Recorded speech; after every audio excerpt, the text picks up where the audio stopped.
Hello student, हम आज जो है देखते हैं पवन तूतिका का आगे का भाग 13वां। सांचे ढाला सकल वपु है दिव्य सौंदर्यशाली, सत पुष्पों सी सुरभि उसकी प्राण संपोषिका है।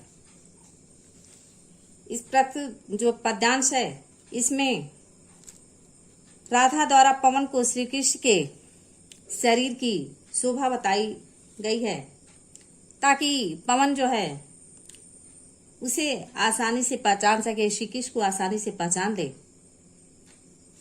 तो इसमें राधा जो है पवन से कहती हैं कि सांचे ढाला सकल वपु है दिव्य सौंदर्यशाली। राधा पवन से श्री कृष्ण की सुंदरता का गान करती हैं, उनकी शोभा का गुणगान करती हुई कहती हैं कि उनका संपूर्ण शरीर सकल वपु, उनका संपूर्ण शरीर, श्री कृष्ण का संपूर्ण शरीर सांचे में ढला हुआ है, अर्थात सुडौल है, जिसे देख अलौकिक सौंदर्य के दिव्य सौंदर्यशाली, जिसे देखकर अलौकिक सौंदर्य के दर्शन का आभास होता है। सत पुष्पों सी सुरभि उसकी प्राण संपोषिका है। उनके शरीर से निकलने वाली जो सुगंधित पुष्प है के समान, जो पुष्पों के समान सुगंध है, वह प्राण संपोषिका है, प्राणों का पोषण करने वाली है, अर्थात मन को आह्लादित कर देने वाली है। दोनों कंधे वृषभ वर्षे हैं, बड़े ही सजीले। कहते हैं, राधा जी कहती हैं कि दोनों कंधे, उनके कंधों को देखने से ऐसा प्रतीत होता है कि वे वृषभवर, उत्तम कोटि के सांड के कंधे के हों। कहती हैं कि वृषभ वर्षे हैं, उपमालंकार का प्रयोग है। उनके दोनों कंधे उत्तम कोटि के सांड के कंधे के समान हैं, बड़े ही सजीले हैं, बड़े ही सुंदर हैं, बलिष्ठ हैं। लंबी बाहें कलभ करसी, शक्ति की पेटिका है। और राधा आगे कहती हैं कि कृष्ण की जो भुजाएं हैं कलभ करसी, हाथी के सूंड के समान, बल की पिटारी, अर्थात अत्यधिक शक्तिशाली हैं। राजाओं सा सिर पर लसा दिव्य आपीड़ होगा। पवन से राधा जी कहती हैं कि उनके मस्तक पर राजाओं के समान अपूर्व सौंदर्य से युक्त आपीड़ होगा, मुकुट विराजमान होगा, और शोभा होगी उभय सुत में स्वर्ण के कुंडलों की। उनके दोनों कानों में मनोहर स्वर्ण कुंडल सुशोभित होंगे। नाना रत्न कलित भुज में मंजु केयूर होंगे। वे अपने दोनों भुजाओं में रत्नों से जड़ित, नाना रत्ना कलित, विभिन्न प्रकार के रत्नों से जड़ित मंजु केयूर होंगे। भुजाओं में भुज बंद धारण किए होंगे। मोती माला लसित उनका कंबु सा कंठ होगा, और कंबु सा कंठ, शंख जैसी सुंदर कंठ गला। कहती हैं कि वे शंख जैसे सुंदर और सुडौल दिखने वाली उनके गर्दन में मोतियों की माला होगी। तेरे में है न यह गुण जो तू व्यथाएं सुनाए, व्यापारों को प्रखर मति और युक्तियों से सलाना।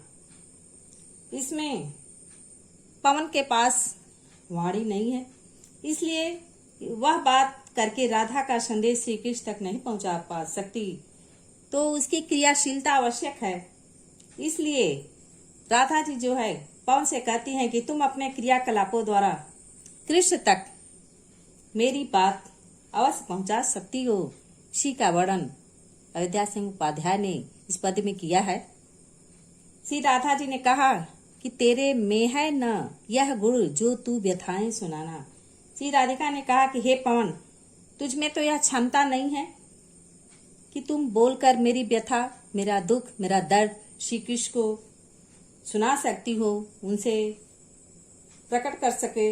इसलिए व्यापारों को प्रखर मति और युक्तियों से चलाना।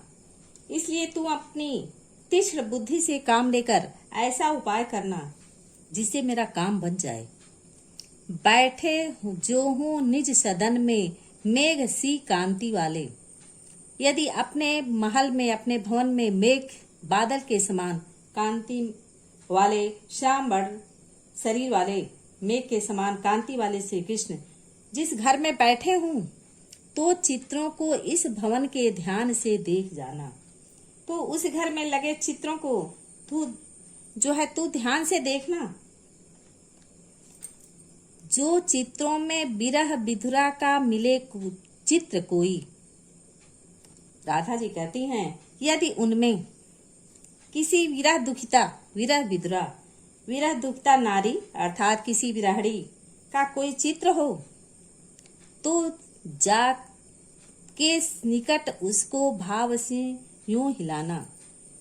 तो कहती हैं कि उस चित्र के पास जाकर, उसके निकट जाकर उसे इस प्रकार हिलाना कि प्यारे हूं के चकित जिससे चित्र को और देखें, आशा है यूं सुरति उनको हो सकेगी हमारी।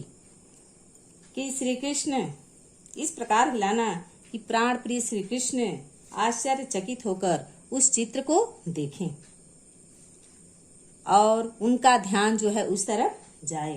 अर्थात कहने का तात्पर्य है, जब वे किसी विरहड़ी का चित्र देखेंगे तब आशा है कि उन्हें अपने वियोग से पीड़ित मेरी अर्थात राधा जी कहती हैं कि मेरी याद आ जाएगी।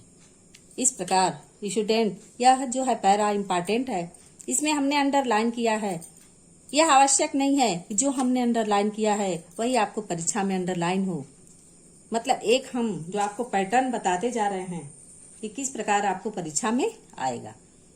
इसमें हर बार की तरह आपको संदर्भ पूछेगा,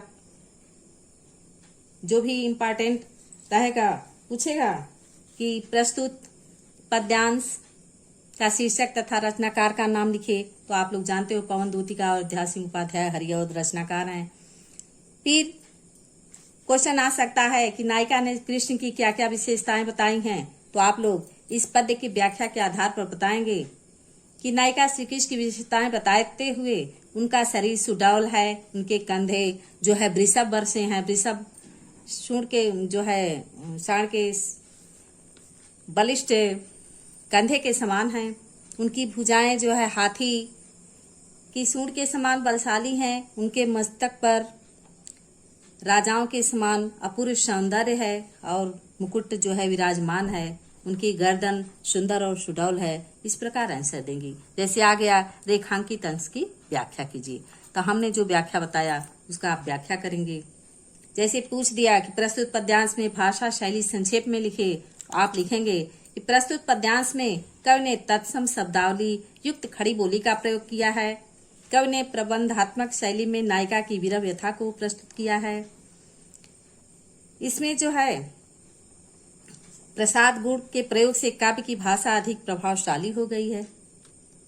आगे यदि प्रश्न आता है कि प्रस्तुत पद्यांश में नायिका ने किसे प्राण संपेशिका के समान बताया है, तो इसमें है कि प्रस्तुत लिखेंगे, इससे व्याख्या के आधार पर आप लिखोगे कि प्रस्तुत पद्यांश में नायिका अर्थात राधा पवन को श्री कृष्ण के विषय में बताते हुए कहती हैं कि उनका सुडौल शरीर सांचे में ढला हुआ प्रतीत होता है, उनके तन से आने वाली जो सुगंध है प्राणों को पोषित करने वाली है, अर्थात वह मन को आह्लादित करने वाली है। इस प्रकार आप प्रश्नों का उत्तर देंगे।